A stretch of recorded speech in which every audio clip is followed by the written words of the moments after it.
Proses pencernaan karbohidrat pada non-ruminan. Rongga mulut. Makanan dikunyah di dalam rongga mulut sehingga bercampur dengan air ludah. Air ludah mengandung enzim amilase. Enzim yang berfungsi mengurai karbohidrat menjadi glukosa. Jika proses pengunyahan lebih lama, enzim amilase umumnya akan langsung menjadi maltosa mengubah karbohidrat. Tenggorokan setelah melalui pencernaan mekanis dan kimiawi pada rongga mulut, karbohidrat kemudian ditelan masuk dan melewati tenggorokan esofagus. Pada organ ini proses pencernaan karbohidrat sama sekali tidak terjadi. Lambung, setelah dari tenggorokan karbohidrat langsung diterima lambung, kemudian diolah dan dicampur dengan asam lambung atau HCl. Proses pencampuran ini dibantu dengan gerakan kontraksi lambung pada proses karbohidrat menjadi lebih cair dan hancur. Cairan ini biasa disebut dengan chimus. Usus halus. Proses pencernaan karbohidrat di usus halus melalui beberapa organ penting yaitu duodenum, jejunum, ileum, dan thymus yang mengandung karbohidrat yang berasal dari lambung diteruskan ke duodenum. Yang pertama duodenum. Pada duodenum thymus dicerna secara kimiawi menggunakan enzim amilase dihasilkan oleh pankreas. Enzim ini memecah ileum yang belum sempat terurai sempurna di rongga mulut menjadi disakarida jejunum. Pada jejunum disakarida pecah menjadi monosakarida dengan bantuan enzim maltase, laktase, dan sukrase. Ileum monosakarida ini mengurai enzim disakaridase, kemudian diserap oleh dinding ileum. Serapan monosakarida ini diabsorpsi dan diangkut sistem sirkulasi darah lewat vena porta dan disalurkan tubuh menjadi energi. Usus besar dan anus. Ampas makanan yang sudah diserap kemudian bergerak menuju usus besar. Ampas ini kemudian menjadi substrat, akan difermentasi oleh mikroorganisme sebelum akhirnya dikeluarkan oleh anus. Produk utama fermentasi karbohidrat adalah karbodioksida, hidrogen, dan metan. Sisa karbohidrat yang masih ada kemudian dikeluarkan melalui anus. Proses pencernaan karbohidrat pada ruminasia. Proses pencernaan karbohidrat pada ruminansia dimulai dari mulut.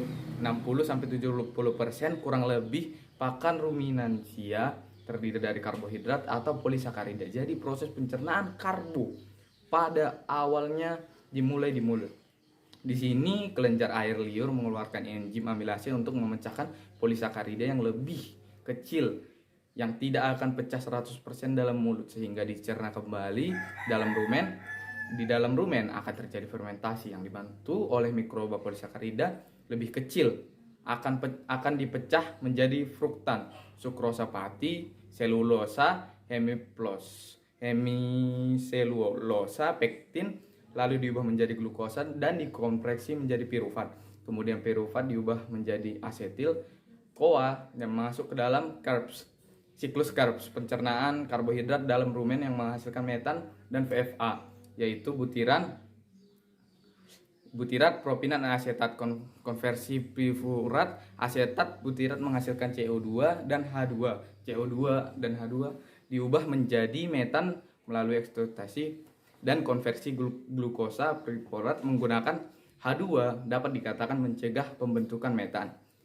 Yang kedua, jelaskan proses metabolisme karbohidrat pada hati. Dalam proses metabolisme karbohidrat dalam hati ini berfungsi secara spesifik yakni menyimpan glikogen dan mengubah galaktosa menjadi glukosa. Dan gluconesis membentuk banyak senyawa kimia penting dari hasil perantara metabolisme karbohidrat hati yang berperan penting mempertahankan konsentrasi glukosa darah normal, misalnya menyimpan glikogen yang memungkinkan hati mengambil kelebihan glukosa dari darah, menyimpannya dan kemudian mengembalikannya ke darah bila konsentrasi glukosa dalam darah mulai turun atau terlalu rendah. 3. Jelaskan proses pencernaan protein pada tubuh non-ruminan dan ruminansia. Proses pencernaan protein pada non-ruminan dalam tubuh, protein diubah menjadi asam amino oleh beberapa reaksi hidrolisis serta enzim-enzim yang bersangkutan. Enzim-enzim yang bekerja pada proses hidrolisis protein antara lain adalah pepsin, tripsin, kemotripsin, karboksi, pepsitide amoni, pepsitide protein. Protein telah dipecah menjadi asam amino, kemudian diabsorpsi melalui dinding usus halus dan sampai ke pembuluh darah. Setelah diabsorpsi dan masuk ke dalam pembuluh darah, asam amino tersebut sebagian besar langsung digunakan oleh jaringan, sebagian lain mengalami proses pelepasan gugus amin di hati. Proses pelepasan gugus amin dikenal dengan diaminasi protein. Protein tidak disimpan di dalam tubuh sehingga kelebihan protein akan segera dibuang atau diubah menjadi zat lain. Zat sisa hasil penguraian protein yang mengandung nitrogen akan dibuang bersama air seni, dan zat sisa yang tidak mengandung nitrogen akan menjadi karbohidrat dan lemak oksidasi.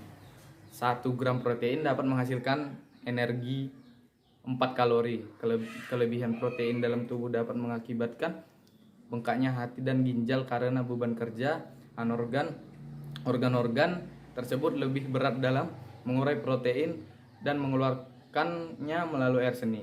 Proses pencernaan protein pada ruminansia, pada pakan ternak yang mengandung protein kasar yang terdiri dari protein murni dan NPN atau urea. Selanjutnya, protein murni akan diubah menjadi peptida, sedangkan NPN akan diubah menjadi NH3. Peptida digunakan untuk mikroba untuk sintesis protein pada tubuhnya, lalu lolos degradasi rumen. Sebagian lagi akan dihidronisasi. Asam amino NH3 akan diserap dinding rumen dan akan dibawa ke hati untuk diubah menjadi urea agar tidak meracuni ternak. Lalu sebagian urea tersebut akan dikembalikan ke rumen melalui safila dan sebagian lagi akan dibuang melalui urin. 4. Jelaskan metabolisme protein di dalam hati. Protein dalam hati menjadi asam amino di dalam hati, kemudian asam amino tersebut ada disimpan dalam hati dan sebagian dibawa oleh darah ke jaringan-jaringan tubuh. Asam amino yang dibawa ke hati dikatakan ekstrasel. Kemudian asam amino dalam hati ini kemudian dibawa sebagian keluar dari sel menuju ke seluruh jaringan tubuh yang dibutuhkan. Setelah masuk ke jaringan-jaringan tubuh, asam amino ini akan masuk ke sel-sel tubuh dan sebagian lagi tetap di dalam hati sebagai cadangan protein dalam tubuh. Bila tubuh kekurangan protein, maka asam amino ini diubah menjadi protein dan sebaliknya. Jika tubuh membutuhkan asam amino dari dalam tubuh, maka protein dirombak kembali menjadi asam amino. Dan asam amino ini juga berfungsi membentuk senyawa nitrogen lain yang berfungsi untuk pembentukan sel tubuh. Senyawa nitrogen ini merupakan bagian utama dari semua protein, enzim, dan proses metabolik yang disertakan pada sintesa perpindahan energi. Jelaskan proses pencernaan lemak pada tubuh non-ruminan dan ruminansia. Proses pencernaan lemak pada tubuh non-ruminan, pertama-tama kandungan lemak akan mengalami proses hidrolisis terlebih dahulu sehingga menghasilkan lemak dan gliserol pada bantuan enzim lipase. Seluruh proses ini berlangsung dalam saluran pencernaan. Asam lemak akan lebih dahulu bereaksi dengan garam empedu untuk membentuk senyawa sebelum diserap oleh usus. Senyawa tersebut akan diserap oleh jonjot usus, terurai menjadi asam lemak dan garam empedu. Setelah itu asam lemak bereaksi dengan gliserol untuk membentuk lemak. Lemak inilah yang dibawa oleh pembuluh getah bening usus menuju pembuluh getah kuning dada kiri, kemudian ke pembuluh balik bawah selangkah kiri. Lemak telah terproses dikirim ke hati dengan berwujud lestilin akan dihidrolisis menjadi gliserol. Setelah itu gliserol diubah menjadi gula, glikogen lemak, kemudian diubah menjadi asetilkosegim.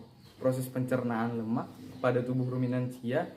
Pencernaan lemak pada ruminansia dimulai dari aktivitas mikroba di dalam rumen terhadap lemak pakan yang akan membebaskan asam-asam lemak tak jenuh untuk kemudian diubah menjadi asam lemak tak jenuh. Tidak terserap rumen tak jenuh, tidak terserap rumen melainkan ke alat pencernaan bawah atau usus halus, di mana ia akan diserap dan menyatu dengan kilokirom.